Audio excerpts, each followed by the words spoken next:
The greatest meme about DEI is like, I don't even like either of these people, obviously, but it's the Lloyd Austin meme.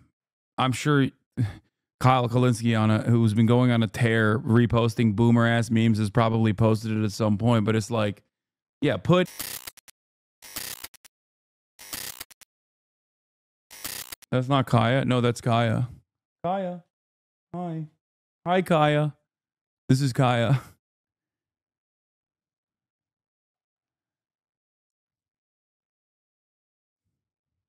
Look at that tail. No, this is Fifi, the mayor of the dog park.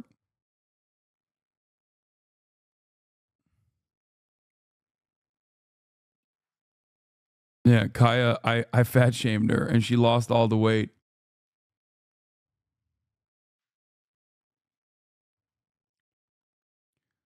All right, we had the RFK video, but I kind of don't want to watch that. Let's watch the DEI and the rise of the modern slur. Use the term DEI. They mean it as a slur, primarily against black people. True. But they are absolutely willing to include your group too. DEI. DEI. DEI is gone. DEI is a crime. On DEI and the claims that you've made, are you saying this crash was somehow caused and the result of diversity hiring? We want somebody that's psychologically superior. Now, black people have been saying this for quite some time, that certain terms are being weaponized against us, terms that may on the surface seem neutral, but are ultimately not neutral at all. They called you, some critics did, the DEI mayor. We know how ridiculous that is. They are, in a very real sense, slurs, but for the sake of clarity, I'll be calling them modern slurs, and that's what I want to talk about in this video. But in order to truly understand the way that modern slurs work, you have to talk about the slur of all slurs in America, the word nigger. Well then, get away from the door. This is the rise and hopefully fall of the modern slur. Let's dig in. This video is sponsored by Ground News. More on that later. I made a full video on the N-word that you should absolutely watch next, but I want to revisit this word from a different perspective. A question that I've had for some time is why the N-word is so bad. I know how it made me feel when bigots online or on video games or in person have used it against me. But the question is, how did this word, this slur, come to be so particularly infamous in America? Well, the answer is actually very simple. It was intended to be that way. A little backstory. And I'm gonna go ahead and warn you that I will be saying the N-word a lot in this video. Why is this word used so frequently? So go ahead, just brace yourself, turn the volume all the way up. You know, in public, no headphones. I've used it. Nigga. That, you know, nigga. Good time to come back. Nigga, nigga, please. Nigga. You know, can you lend a nigga a pencil? Ethically reacting, ethically stepping out of the room during the slur so he doesn't hear it. Yeah, I had to leave for the slurs. Etymologists believe that the word nigger was derived from an English word nigger that was itself derived from negro, the Spanish word for black, as in the color. And I think this is important because the word did not have a negative connotation originally. We're gonna come back to that a little bit later. Bro, during Black History Month, what do you want me to do, man? I'm hyping up a black content creator, okay? Calm down. This word was at one time across multiple cultures, spellings, and pronunciations, simply a descriptor of an African person, a person with darker brown skin. We can have a deeper conversation about whether or not black was even the appropriate term to call these folks who are very obviously brown, but this is coming from a group of people who began to call themselves white. So color perception was not their strength. But according to Randall Kennedy, by the late 1830s, the term had become a familiar and influential insult, a slur. We actually know this because in 1837, Hosea Easton, a free black man in New England, was one of the first intellectuals to write about the word this way. He said, is an opprobrious term employed to impose contempt upon black people as an inferior race. The term itself would be perfectly harmless were it used only. Holy shit. In all of my years, I actually did not know like when the term was invented. I always joke like, oh, Noam Chomsky was there when the term was invented. Turns out he literally was there. He's old enough. He was there when the ancient tombs were dusted off. To distinguish one, but it is not used with that intent. It flows from the fountain of purpose to injure. And this is the key. The word was at one point just a descriptor, but through an intentional effort to make it something else, it became the N-word that we know today. The history of this word is bloody. To be a n***er is to, in the mind of the bigot, deserve dehumanization, lynchings, terrorization, mob violence. For the white n***ers and those that love them had this coming. What white people have to do is try to find out in their own hearts why it was necessary to have a n***er in the first place. Because I'm not a n***er, I'm a man. But if you think I'm a n***er, it means you need it. The question you got to ask yourself, the white population of this country has got to ask itself, if I'm not the n***er here, and you invented him, you the white people invented him, then you got to find out why. But as they do, times changed. The success of the civil rights movement meant that being overtly bigoted wasn't okay anymore. I mean, this is going to have the Lee Atwater quote, right? I mean, this is where we're getting to, which is as a anthropologist of rare and unique racism and dog whistles, as someone who is as I've said, racism sommelier, I know where this video is going, let me tell you. And you also know where this video is going because you've heard me mention this many times. The use of terms like in this new polite society would get you fired, require an apology tour, and mark you as a person outside of the mainstream for the rest of your days. Kind of. Like a fine wine. And I'm not changing. And as a result, I think that people started to believe that racism was either a thing of the past or something that would altogether die off once all the old, stuck in their ways bigots went to their graves. Which is a nice idea, quaint even, but that isn't how the world works. Ideas are routinely rebranded into something more palatable for every generation. And the current DEI discourse is exactly that. DEI, or diversity, equity, and inclusion, describes programs, policies, and practices that are designed to make environments, usually workplaces or educational institutions, more fair and welcoming to folks who have been historically excluded from those institutions. Think Black people, women, veterans, immigrants, folks with disabilities, queer people. I have my critiques of diversity, equity, and inclusion, mainly that, ironically, it poses no significant threats to the status quo, precisely because it is designed to uphold and serve the status quo. But to be abundantly clear, DEI is an objectively good thing, and the people who stand to benefit from it the most are the highly qualified professionals who would otherwise be overlooked by poor hiring and recruitment practices. The greatest meme about DEI is like, I don't even like either of these people, obviously, but it's the Lloyd Austin meme. I'm sure Kyle Kalinske, who's been going on a tear reposting boomer ass memes, has probably posted it at some point. But it's like, yeah, put like, I think it's like Lloyd Austin being called a DEI pick with his insane qualifications to be the Secretary of Defense, next to Pete Hegseth, who is a drunk, abusive, rapist Fox News TV host. Like, you kind of understand what's happening there at that point, right? Leave Kyle out of this? No, I mean, he has been posting a lot. Of them are very funny, but they are very boomer. Like, people say Lloyd Austin is a DEI hire. And regardless of your opinion or my opinion on the position as the Secretary of Defense, when you look at like Lloyd Austin's qualifications, you kind of understand why. Like the concept of DEI exists as a positive. Okay. And then also why DEI is utilized as a weapon to basically be hateful and bigoted and racist by right-wingers. The reality of the matter is Black and brown people have often throughout history been overlooked for higher levels of government or just, positions that they certainly have the qualifications for. Okay. That is unironically white guy DEI. throughout American history, there's never been a moment where people that are not deserving of a position have been elevated to that status, with one exception: white people. Like, that is historically the only time when people elevated to a status that they actually are not deserving.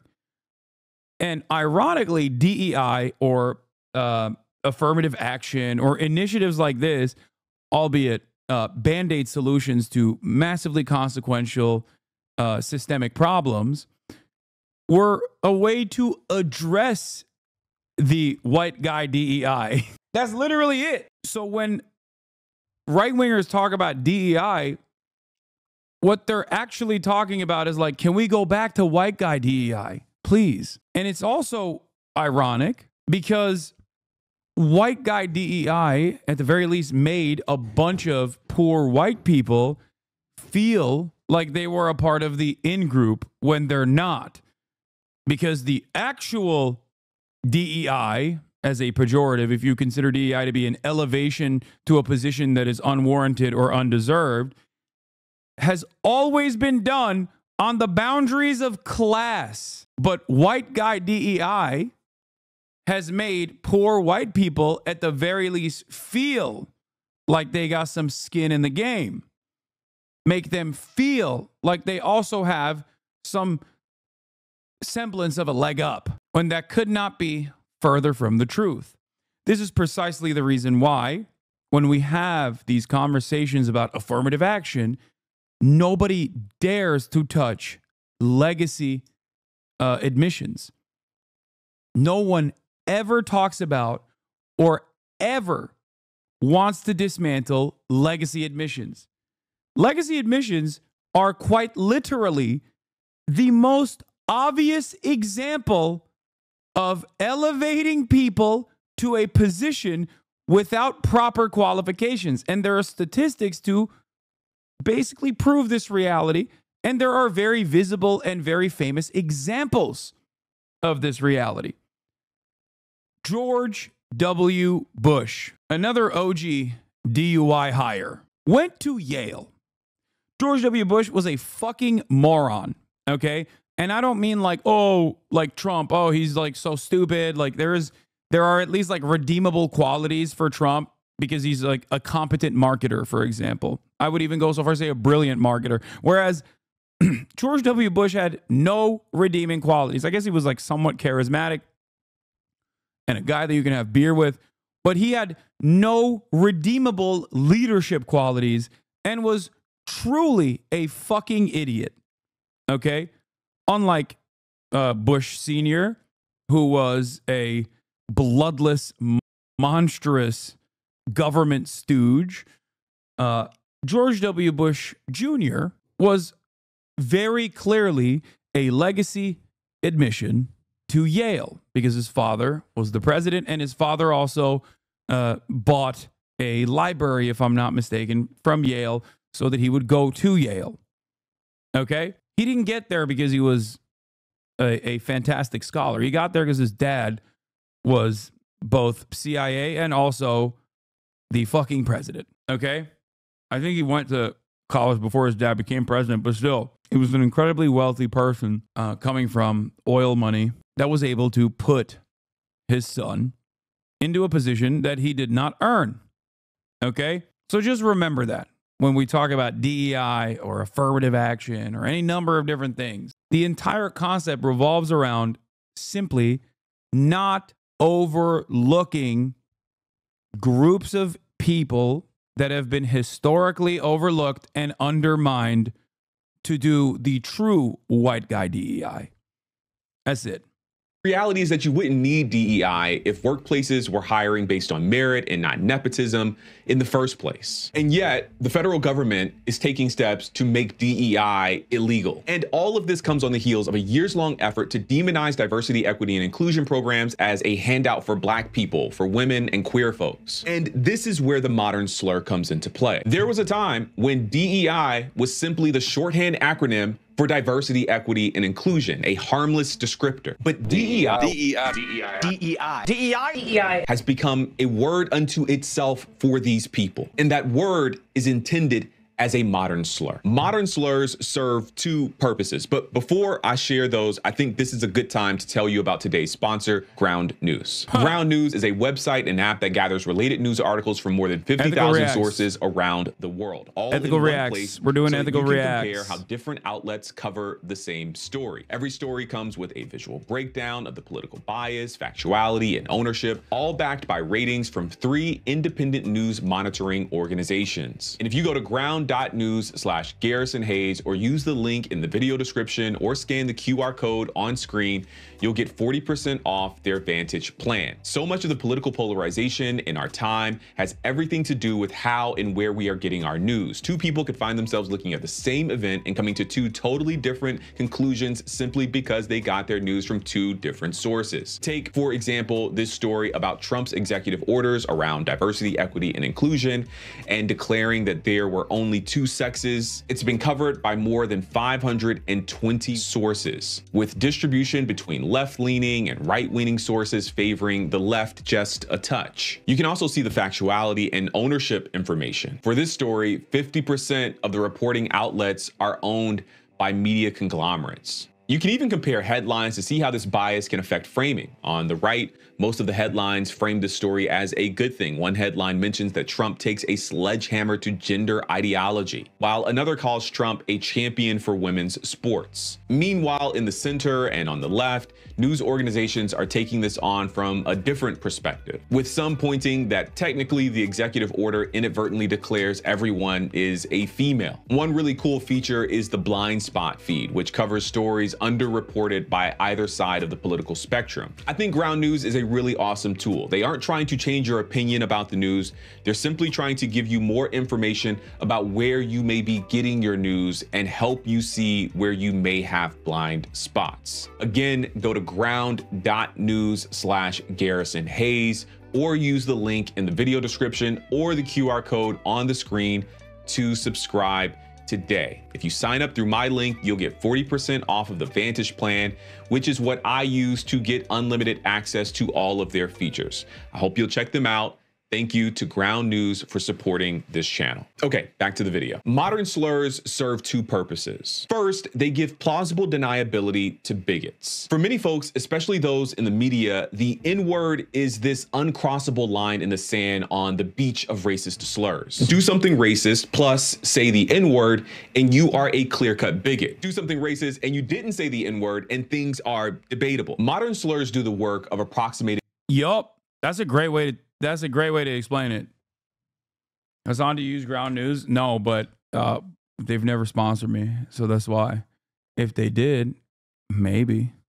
The denigrating power of the N-word without the user ever having to say the N-word, thus allowing them to speak with dog whistle clarity to their group, aka the people who know what they're really saying, while providing just enough deniability against the accusations of people who intrinsically know what they mean. This is what Dr. Ian Haney Lopez describes as dog whistle politics, a way for politicians and public figures to signal to their base while maintaining just enough distance to deny accusations of bigotry. Dog whistle politics? What's that? Let me give you some examples. Perhaps the most infamous example is Ronald Reagan campaigning in 1980 and complaining about welfare queens. Now, welfare queen, the term doesn't mention race on its surface. It's code. Nevertheless, the term conjures race.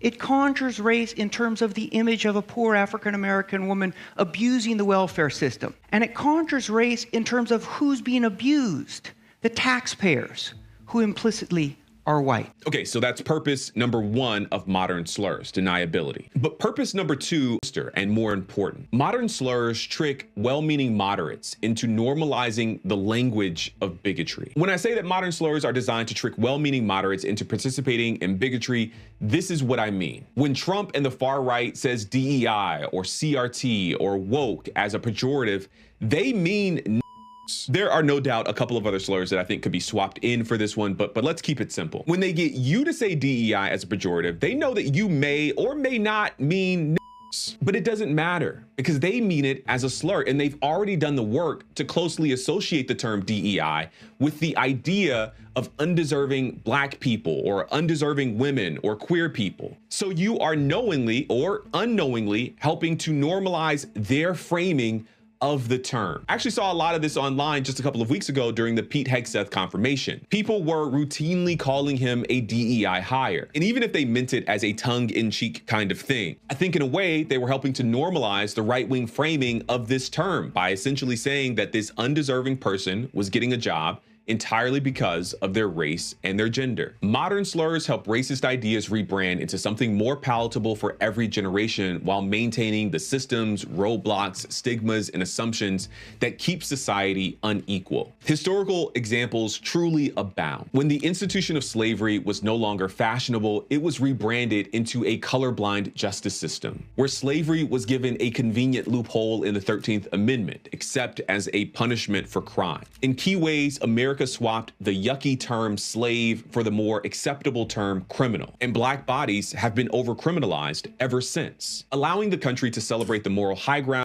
The reactionary gotcha mindset only helps move everyone to the right. Dude, it's not a reactionary gotcha mindset if you're criticizing like people actively trying to sanitize like ultimately white supremacist beliefs by utilizing more acceptable language and simultaneously still advocating for the same exact systems. Okay, then it's not gotcha. It's just actively undermining the marketing purposes of the reactionary right. I mean, people using DEI as a gotcha for underqualified Trump nominees. Wait, what? I think that plays a role.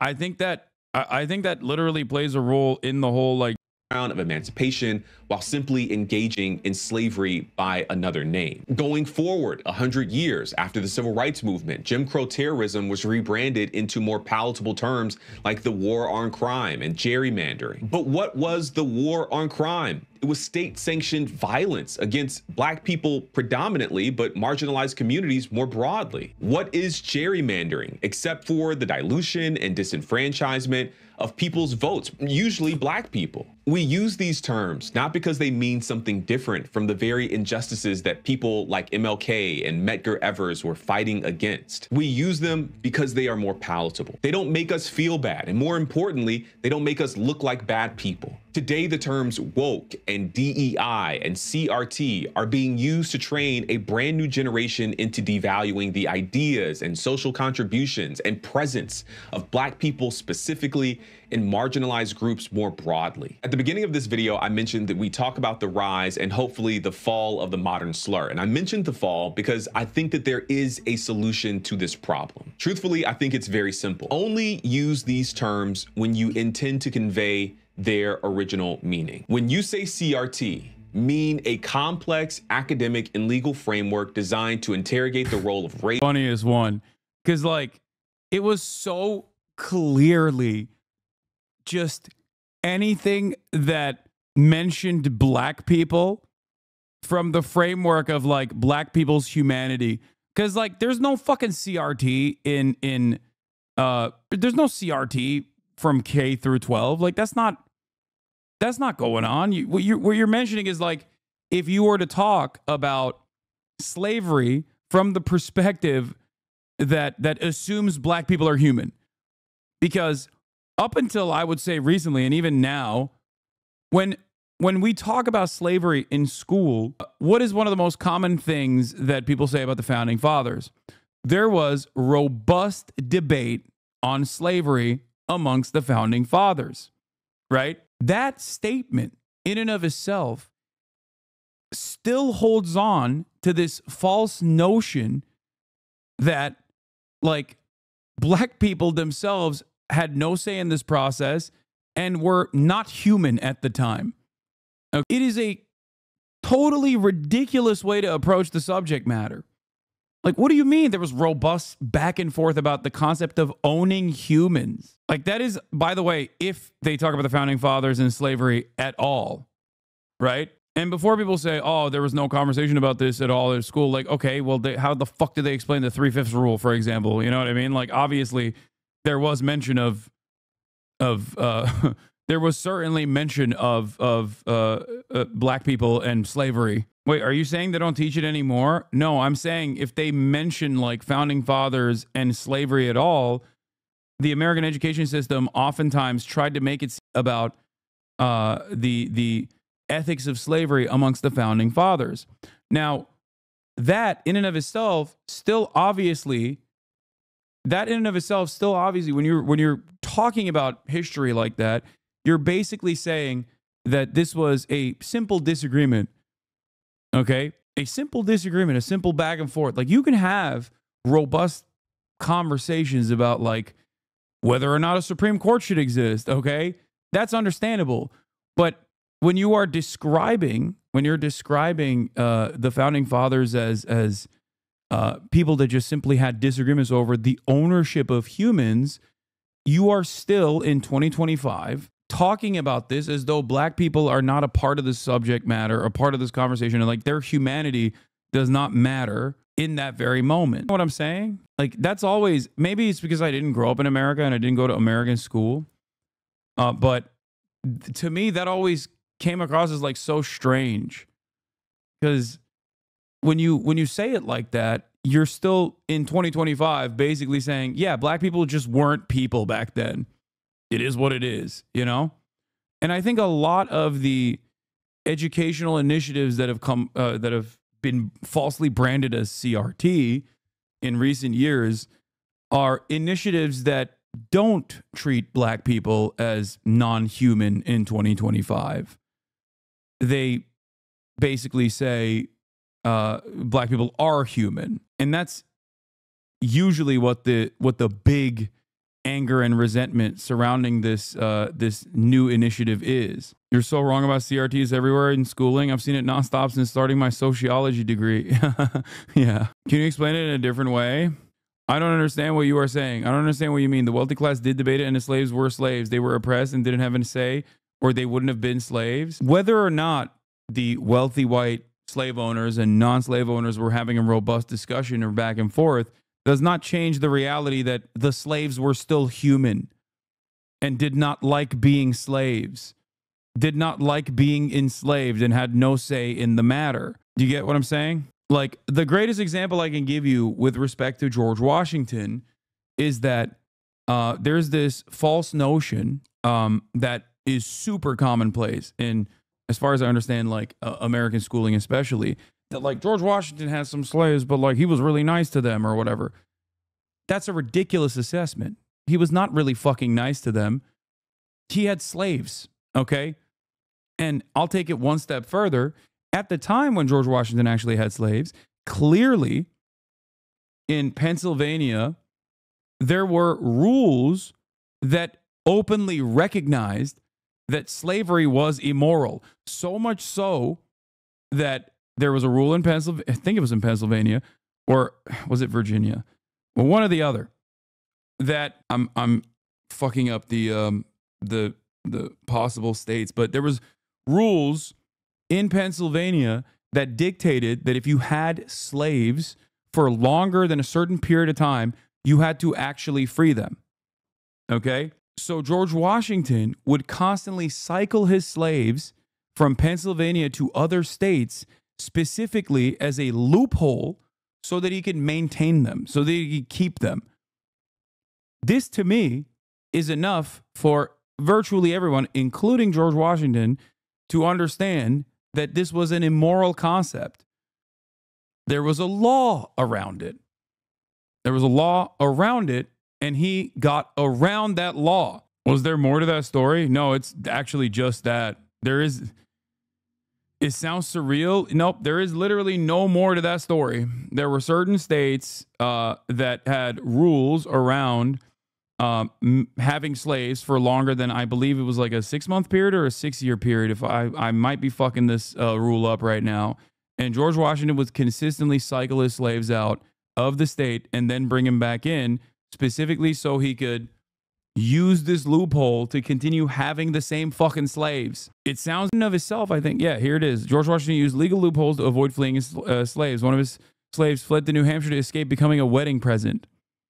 He had 150 America's first president was wealthy and powerful, and his positions included false teeth, tricorn hats, and nearly 150 slaves. George Washington owned slaves and relied on their labor, and as Erica Armstrong Dunbar reports for the New York Times, he used legal loopholes to avoid freeing them, even as northern states worked to abolish slavery. Washington inherited his first 10 slaves when he was just 10 years old, Dunbar reports. In the days before Washington, D.C. was the nation's capital, the new president lived in New York and Pennsylvania, states that were gradually abolishing slavery. But Washington wasn't eager to get rid of his own slaves, says Dunbar, even when he moved to Philadelphia. In 1970, Pennsylvania passed the Gradual Abolition Act, a law that freed people when they turned 28 and that automatically freed any slave who moved to the state and lived there for more than 6 months. Sorry, it was not 6 years, it was 6 months. Dunbar tells the story of how Washington got around it.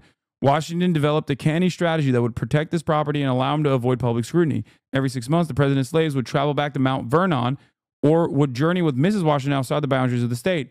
In essence, the Washingtons reset the clock.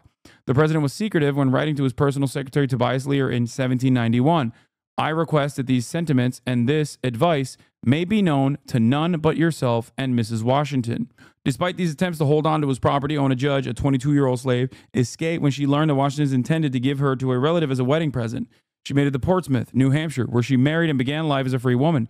Judge was one of the thousands of blacks who escaped to freedom, both independently and as a part of the loose network that would later be known as the Underground Railroad. The New England Historical Society reports that Washington was enraged by what he saw as Judge's ingratitude, and that he assumed she had been convinced to escape rather than deciding to run away on her own volition. It is certain that the escape had been planned by someone who knew what he was about and had the means to defray the expense of it and to entice her off, for not the least suspicion was entertained of her going or having formed a connection with anyone who could induce her to such an act. Despite 3 years of searching, Washington never recovered Judge.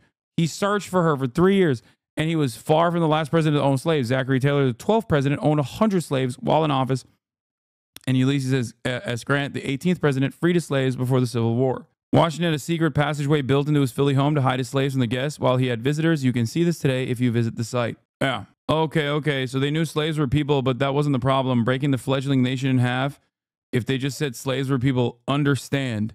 I think it's disgusting, but I think that was the calculus. You don't have to, you right now, when understanding what's going on, don't have to abide by those standards, especially after you come to the recognition that plenty of people consider this to be fucking abhorrent and immoral, because it then comes across as slavery apologia. It's kind of like how Republicans debate about owning Gaza with no regard to what the Palestinian opinion is, right? It's even closer to that.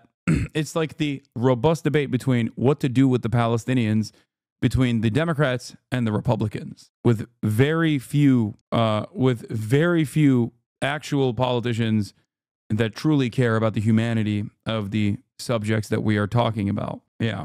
I think John Adams was one of the only founding fathers that didn't own slaves. No, John Adams was a G for sure. Also, Paul Giamatti played him in the HBO series. So, you know.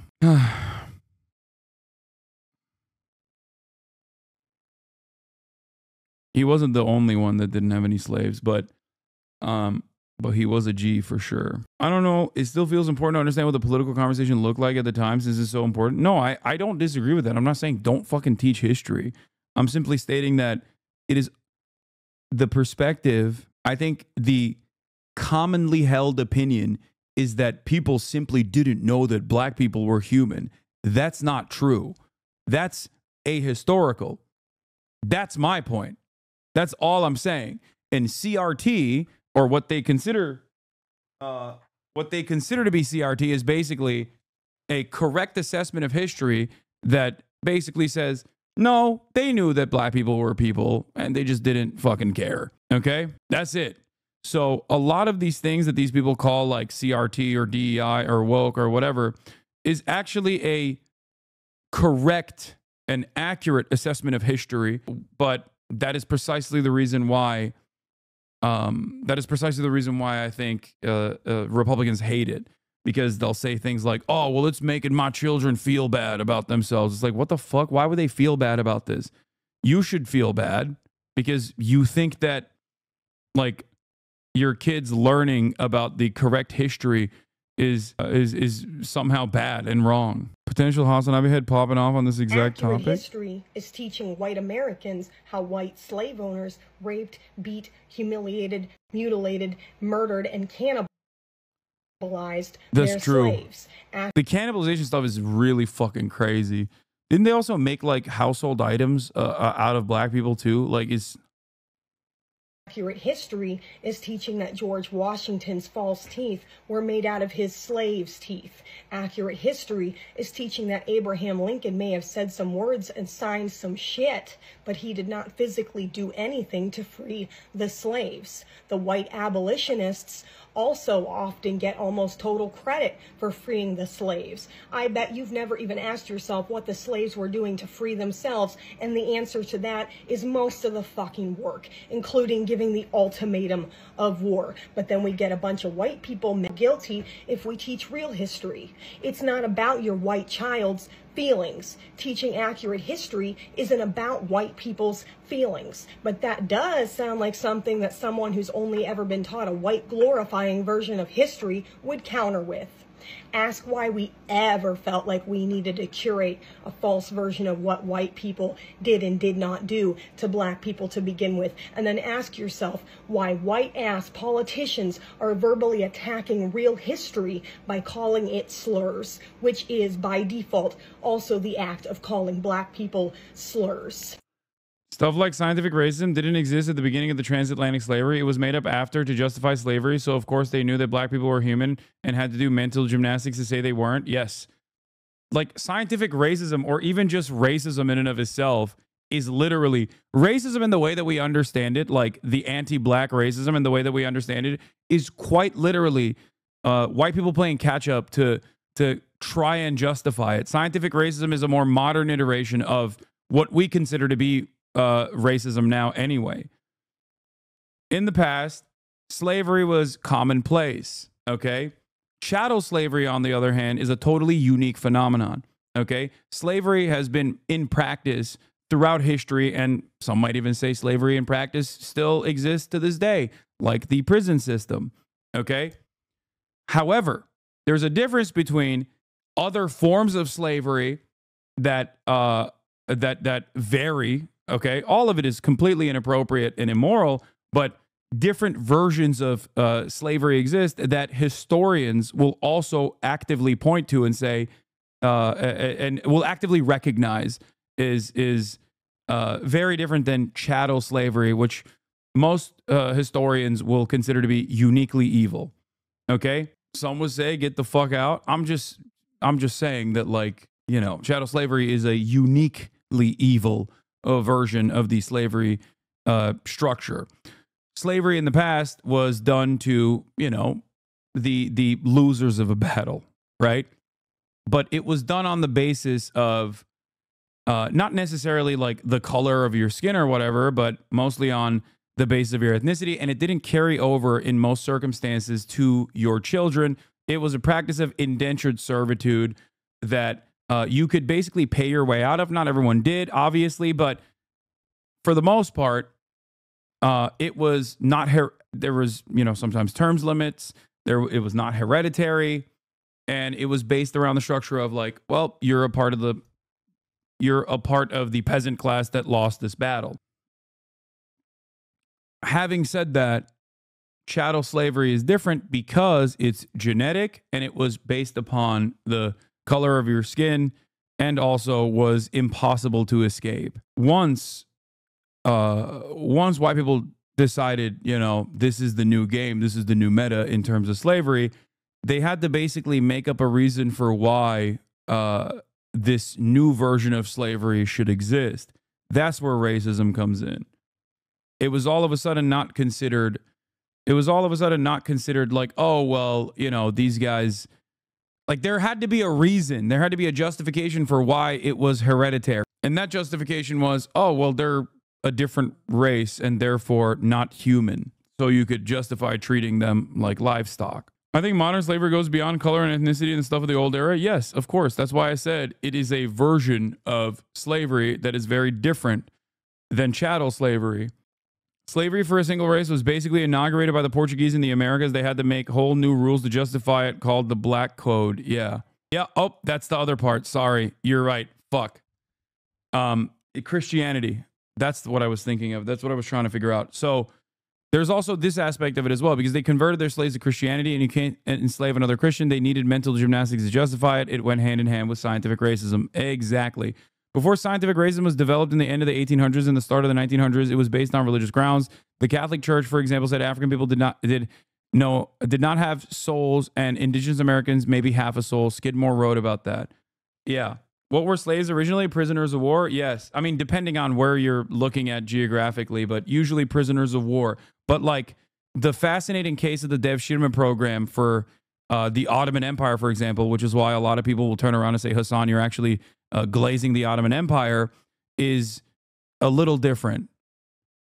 Because the Devshirme program in the Ottoman Empire was literally fucking stealing non-Muslims. Okay, so on the basis of religion, once again, because the Ottoman Empire is Muslim, so they would basically take non-Muslim children through this development program, and in that structure, they either became some of the most important warriors, the Janissaries, which have some of the earliest versions of labor unions, by the way, famously, or at least labor militancy and labor action. Kazan Kaldırmak, I've talked about this before, or even became like the highest, most educated architects, most educated viziers, most educated people in office. They were never obviously they never became the main guy, but they were capable of being elevated all the way to the highest levels of Ottoman society.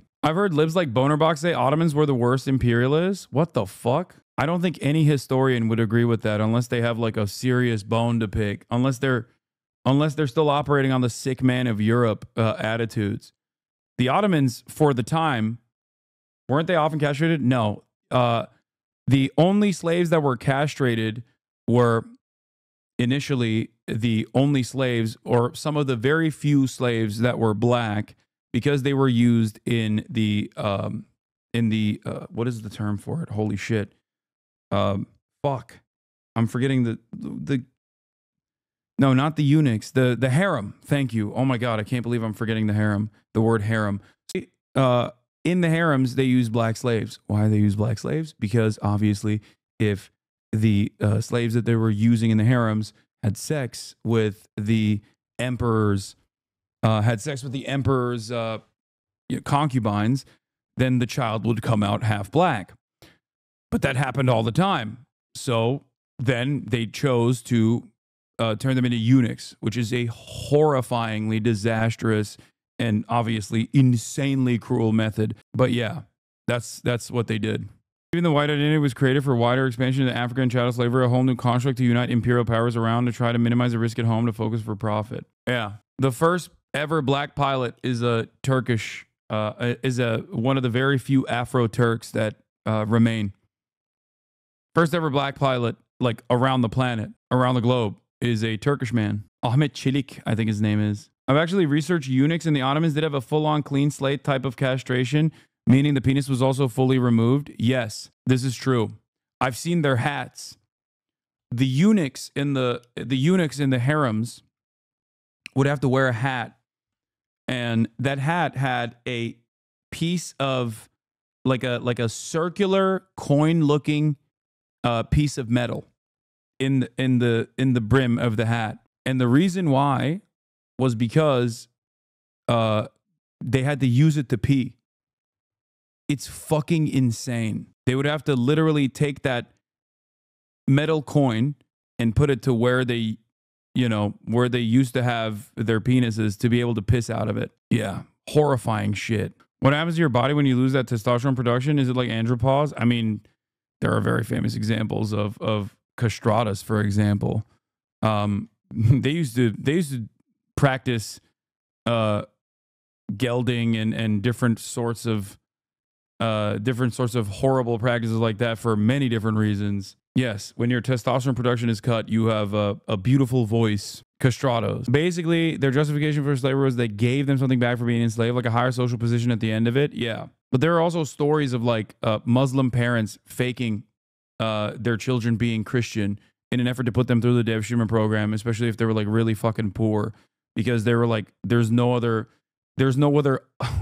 ironically, upward social mobility prospects. Still, obviously, a horrifying practice, but very different than chattel slavery for obvious reasons. And ironically enough, hundreds of years before chattel slavery as well. So where did you learn this stuff? I'm a right winger, but I want to learn more about leftist social stuff. Brother, I'm Turkish. Do you think I know about this stuff exclusively because I just have like a random fascination? I love this guy coming in here thinking that I'm like a random American dude, but I just have a fascination with real deep lore with the Ottoman Empire. But yeah, no, I do give you credit for coming in here and wanting to learn more. Yeah, I'm just a weeb for the Ottomans.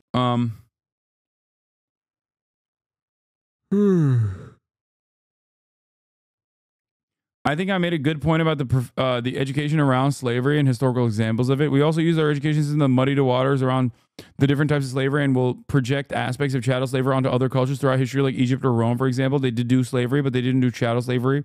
We did it to make it look like what we did was less evil than it was. We whitewashed our use of slavery post-Civil War by using historical examples. Yeah, that's why whenever motherfuckers talk about like slavery still exists, or the Irish were enslaved or whatever the fuck, like no actual Irish person will fucking say that in comparison to chattel slavery. But Americans say that all the time. And the reason for why Americans say that all the time is because of that exact purpose, which is to downplay the historic severity of chattel slavery. Not shadow, for the chatters who have never heard this term. Chattel slavery. Okay? Stay woke. It's surprising you are not glazing Ottomans and actually speak some truth about them. It's not surprising. I do that all the time. I have no reason to like shelter you guys from the truth. I don't, like, who cares? I think what matters most is learning the truth. You don't do that with LeBron? Okay, calm down. I only say the truth about LeBron as well. Racism in society and policy. When you say wokeness, do so as a way to express an awareness that systems of marginalization are everywhere and affect everything, and we can't afford to sleep while our rights are being compromised. When you say DEI, mean diversity, equity, and inclusion, mean anti-segregation, mean that your workplace or university has been a historically white and male institution, and that interrupting that trend is a good thing. What I'm saying is disrupt the way that bigots are co-opting language and creating new slurs by any means necessary. Okay, I think I'm gonna call it there. All of that I just said is what I think, but please tell me, what do you think? Let me know down in the comments, which is just below the like button. Huge shout out to everyone who is already subscribed. If you aren't, please consider doing so and join. Hasan hates Donald Trump, but he said that he did good at stopping the bombardment of Palestine. Yeah, but I also said that there was a lot more evil to come from the Trump administration. Didn't the Barbary pirates sell 1.3 million white European slaves to the Ottoman Empire in North Africa between the 15th and 19th centuries? Yeah, get wrecked. I didn't say the Ottomans didn't practice slavery, dummy. I just literally spent the last hour describing the gruesome Ottoman Empire.